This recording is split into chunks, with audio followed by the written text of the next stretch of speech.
தம்பி அவர்களை இழந்து வாடுகிற அவரது குடும்பத்தினர், உறவினர்கள், நண்பர்கள், நம்முடைய நாம் தமிழர் சொந்தங்கள் அனைவருக்கும் என்னுடைய ஆறுதல்.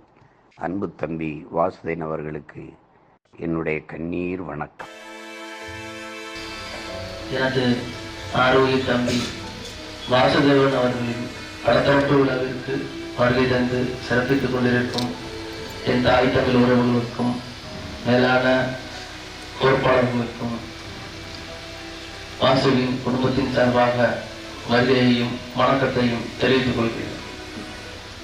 தம்பி சமகாலத்தில் இந்த இளம் வயதில் ஒரு பணியை ஒரு எடுத்துக்காட்டாக ஒரு பணியை சொல்கிறேன். நடந்து முடிந்த பாராளுமன்ற தேர்தலில்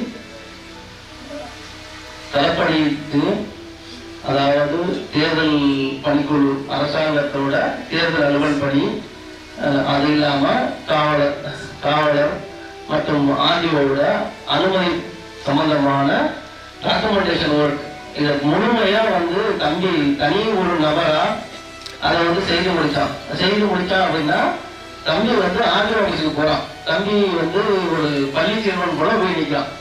மற்ற கட்சிகள்லாம் உங்களுக்கு தெரியும். நான் கூட பேசினேன் தம்பி கூட. திராவிட முன்னேற்ற கழகம், அதிமுக இவங்கெல்லாம் வர்றாங்க. எப்படி வர்றாங்கன்னா, கட்சி பிரமுகர், கட்சி சார்ந்த வழக்கறிஞர்கள் இவர்கள்லாம் எடுத்துக்கிட்டு அந்த கோப்புகளை கொடுக்குறாங்க. கோப்புகளை கொடுக்கும்போது என்னன்னா, தேர்தல் ஆணையத்தோட நிகழ்கால நடைமுறைப்படி அவங்களுக்கு எதுவுமே இல்லை. ஆனா தம்பி அந்த குறுகிய காலத்துல தேர்தல் அலுவலரோட நடைமுறைகள் என்ன அப்படிங்கிறத தெளிவா வச்சு, ஒரு சிறு தடங்கள் கூட எங்களுக்கு இல்லை. அந்த தேர்தலோட வாகன போக்குவரத்து விதி மீறல்கள் அனைத்துமே மிகச்சரியான ஒரு நடைமுறையா இருந்துச்சு.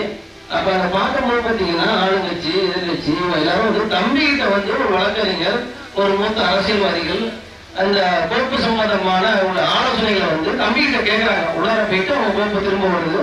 அந்த தம்பிகிட்ட ஒரு ஆலோசனை கேட்டு தம்பியோட அறிவுறுத்தல் படி அது உள்ளார போகுதுன்னா, எவ்வளவு ஒரு குறுகிய காலத்துல அவங்க முயற்சியை எட்டியிருப்பாங்க. என்ன காரணம்னா, அந்த இட்ட பணியில இன்னொருத்தோடு தன்னோட ஈடுபாட்டோடு செய்யும் போது மட்டும்தான் அந்த மாதிரியான ஒரு தெளிவு பிறக்கும். இன்னொன்று, இனத்தின் மீதும் தலைவர் மீதும் என்னருமை செந்தமிழ் சீமான் மீதும் பெரும் நம்பிக்கை கொண்டு இந்த காலத்துல வந்தான் என் தம்பி. அதுல எந்த மாற்று கருத்தும் கிடையாது. அதுபோல இந்த கட்சி சார்ந்த விஷயங்களும் சரி, ஐயா சொன்னாங்க ராகபாஸ்கர், அவர் கட்சியோட ஒரு பிரமுகரா நாங்க அவரோட பழகல. எப்படி பார்த்தாலும் ஒரு குடும்பத்துல ஒரு தம்பி இருப்பான். அதுல பல சில குறைகள் இருக்கும், நிறைகள் இருக்கும். ஆனா எங்களுக்கு இவனை மட்டும்தான் இந்த மாதிரி ஒரு தம்பி இருக்கணும். யார் நினைச்சாங்கன்னு இல்லை, நானும் நினைச்சிருக்கேன் இந்த மாதிரி ஒரு தம்பி எனக்கு இருக்கணும் அப்படின்னு.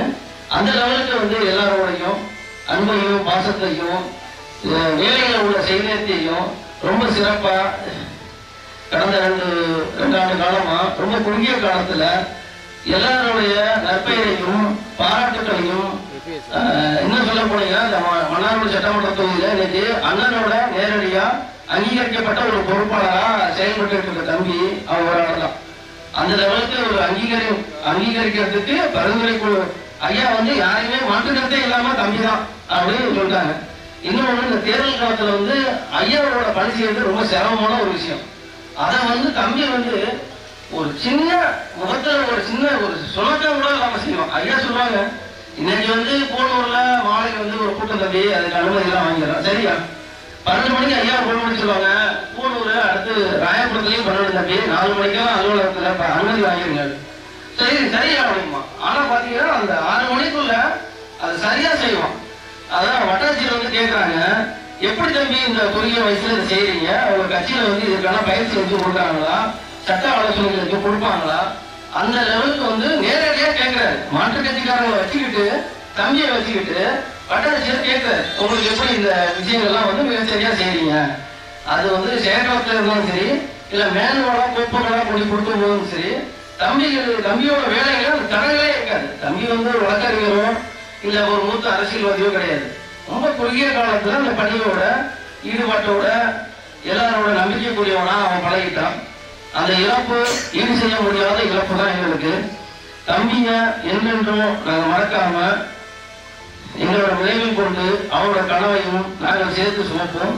அது மட்டும் இல்லாமல் தம்பியினுடைய இடத்தை இந்த நாம் தமிழர் கட்சியின் உறவுகளாகிய நாங்கள் கண்டிப்பாக அம்மாவுக்கு பிள்ளைகளாக இருந்து அந்த இடத்தை நிரப்போம் என்ற உறுதிமொழியையும் என்னுடைய ஆன்மீக தம்பி வாசுவுக்கு என்னுடைய புகழ் வணக்கத்தையும் கூறி நன்றி, வணக்கம். நாம் தமிழர்.